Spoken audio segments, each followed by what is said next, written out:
É um prazer estar aqui com vocês no Devocional 2024. Você já parou para pensar que nós estamos encerrando hoje o livro de Deuteronômio?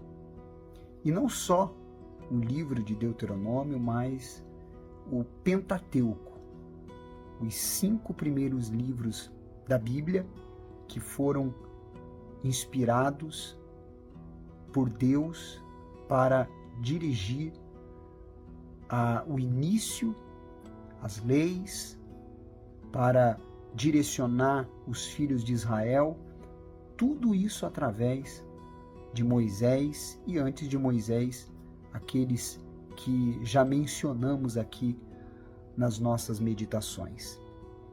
Hoje nós vamos finalizar falando sobre a morte de Moisés.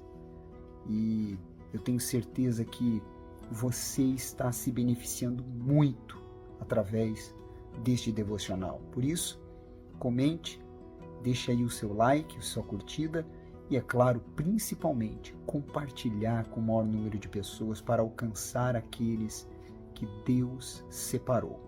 Tá certo? Hoje nós estamos, como já falei, finalizando Deuteronômio 32, 33 e 34 são os capítulos de hoje. O que me chamou a atenção foram muitos pontos, dentre eles. E depois que encher a barriga? Pés banhados no azeite. E Moisés sepultado secretamente. Então, vamos meditar? No capítulo 32, no versículo 2, ele fala sobre algo que me chamou a atenção e eu quero inclusive ler aqui com você. Antes, lembre, como nós falamos no vídeo de ontem, que este capítulo ele é um cântico que foi dado por Deus a Moisés para que o povo tivesse a palavra como testemunha contra eles do comportamento de desobediência, teimosia, idolatria, rebeldia, que Deus via que eles tinham estas inclinações. E ele diz assim no versículo 2: goteje a minha doutrina como a chuva, destile a minha palavra como orvalho, como chuvisco sobre a relva e como gotas de água sobre a erva. Esta é a palavra de Deus, que deve ser contínua, constante e permanente, como as gotas que descem dos céus, o orvalho, o chuvisco, ou seja, é algo que passa-se o tempo e continua existindo. Quando se tem esse entendimento de que a doutrina de Deus é algo contínuo e permanente como o orvalho, então não se moderniza a doutrina. A doutrina, ela permanece como sempre. São os marcos que foram criados por Deus. No versículo 15, ele fala, dentre o cântico, que era uma testemunha contra os filhos de Israel, sobre o seguinte ponto: mas engordando-se o meu amado, se referindo aos filhos de Israel e a todos aqueles que, de alguma forma, se voltaram para Deus ou para as coisas que Deus faz. Ele diz: mas engordando-se o meu amado, deu coices. Muito forte isso, né? Engordou-se, engrossou-se, ficou nédio e abandonou a Deus, que o fez.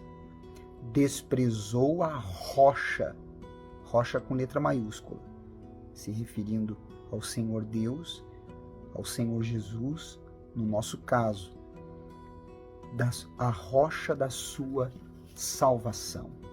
Ou seja, tem muitos que depois que enchem a barriga, ficam completamente satisfeitos, então esquecem de Deus. Cuidado para que isso não aconteça com você. Como cada um de nós devemos ter essa atenção de sempre reconhecermos que tudo é dele, por ele, para ele, vem dele e com ele. No versículo 51, ele fala sobre quando Moisés não santificou o nome do Senhor diante dos filhos de Israel. Por isso, ele foi impedido de entrar na terra prometida. Quando é que nós não santificamos o nome do Senhor? Sabe quando? No caso de Moisés, ele foi além do que Deus havia dito. Deus falou para ele, fala com a rocha. Ele foi lá e ele falou com o povo e bateu na rocha. Ou seja, ele fez além do que Deus havia determinado. E hoje em dia, nós vemos isso acontecer. Você sabia? Por exemplo, quando doutrinas são criadas, criadas por homens, por religiões, que fogem da palavra de Deus, estas doutrinas que foram criadas, elas não santificam o nome do Senhor. E, consequentemente, aqueles que as criaram, como Moisés naquela ocasião, que foi impedido de entrar na terra prometida, também sofrem ou sofrerão as consequências disso. Por isso que devemos temer e tremer diante da palavra de Deus e não inventar moda. A gente não tem que inventar, a gente não tem que colocar lacinho na cabeça de porco, como diz o ditado. Nós não podemos ficar inventando moda quando a palavra de Deus ela já foi dita e determinada por Deus. E isso nada mais é do que a vaidade do homem, a vaidade do ser humano querendo se endeusar, dizendo que foi ele quem criou esse tipo de trabalho ou essa forma de fazer. Mas a palavra de Deus ela deixa claro que Deus, ele disse, vai até a rocha e fala com a rocha. Só isso. Não era para bater na rocha, não era para esfregar a rocha, não era para pintar a rocha, não era para fazer nada disso. Era só para falar com a rocha.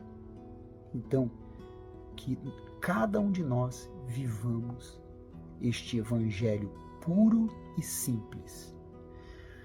No versículo 2 do capítulo 33, ele fala sobre as miríades dos santos. Ele diz assim, olha, disse, pois, o Senhor veio do Sinai e lhes alvoreceu de Seir, resplandeceu desde o monte Parã, e veio das miríades de santos, à sua direita, havia para eles o fogo da lei. Esses santos aqui que a palavra de Deus se refere, eles são anjos que acompanharam o Senhor Deus quando ele trouxe a lei. Inclusive, você pode confirmar isso que eu estou falando até mesmo no Novo Testamento. Lá em Gálatas, capítulo 3, 19 e Hebreus 2, 2, fala sobre isso.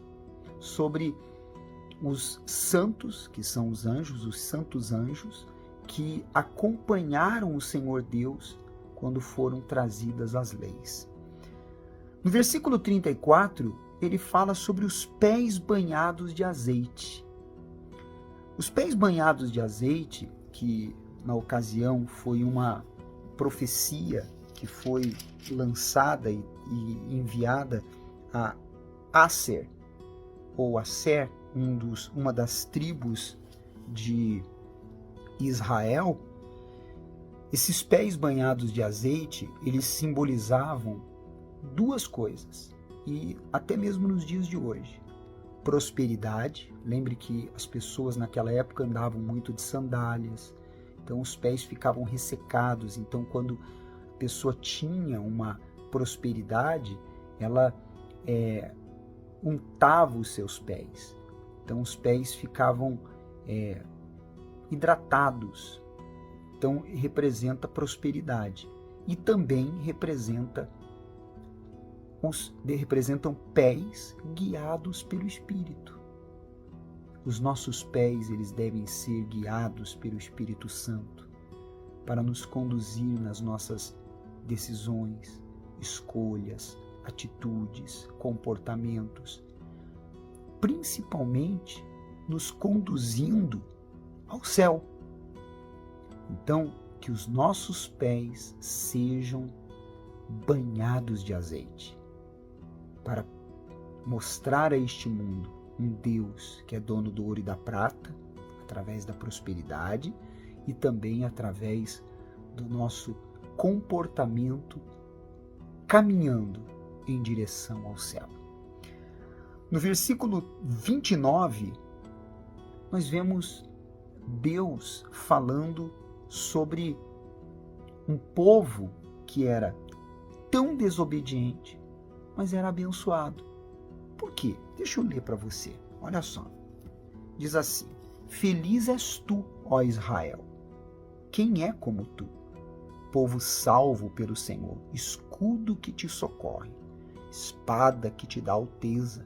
Assim, os teus inimigos te serão sujeitos e tu pisarás os seus altos. Talvez lendo essas palavras você diga assim: como pode Deus falar assim de Israel, dos filhos de Israel, se eles eram tão desobedientes, se eles eram tão rebeldes? Por quê? Lembra que nós falamos no vídeo de ontem, se eu não me engano, sobre as coisas encobertas pertencem ao Senhor e as reveladas a nós. Isso é algo encoberto. Isso pertence a Deus. A razão pela qual Deus falava acerca de Israel desta forma, dos filhos de Israel, mesmo eles agindo como eles agiram, isso compete a Deus e não a nós. No capítulo 34, no versículo 1, chega o momento da partida de Moisés. E sabe o que me chamou a atenção? Que a jornada de Moisés com Deus começou no monte e terminou no monte. Começou no Sinai, no Monte Sinai, onde ele viu a sarça, né? E terminou no Monte Nebo. O que isso quer dizer? Os montes sempre representavam o trono de Deus. Ou seja, Deus, ele estabeleceu Moisés sobre o seu colo. Ele permaneceu com a vida dele diante de Deus. E isso é muito especial. E para terminar, nós vemos que no versículo 6 foi o próprio Deus quem o enterrou. Sabe por quê? Para que Moisés não fosse adorado, por ele ter sido o maior profeta da história de todos os tempos. Então o túmulo dele era secreto até hoje. Ninguém sabe onde foi colocado o seu corpo. E no versículo 10 ao 12, fala exatamente que nunca houve um profeta como Moisés, por duas razões. Primeiro, porque ele viu Deus face a face, enquanto todos os demais profetas tinham visões e sonhos. E segundo, porque ele fez sinais e maravilhas como nenhum outro usado por Deus. Somente o Senhor Jesus superou Moisés. Claro, muitos acreditam, inclusive, que Moisés profetizou sobre Jesus lá em Deuteronômio 18, 15 ao 18. Nós findamos aqui o Deuteronômio. A partir de amanhã, nós vamos entrar no livro das guerras, o livro dos valentes, o livro de Josué. Está preparado? Então convide pessoas para, junto conosco, estarmos neste Devocional 2024. Até amanhã.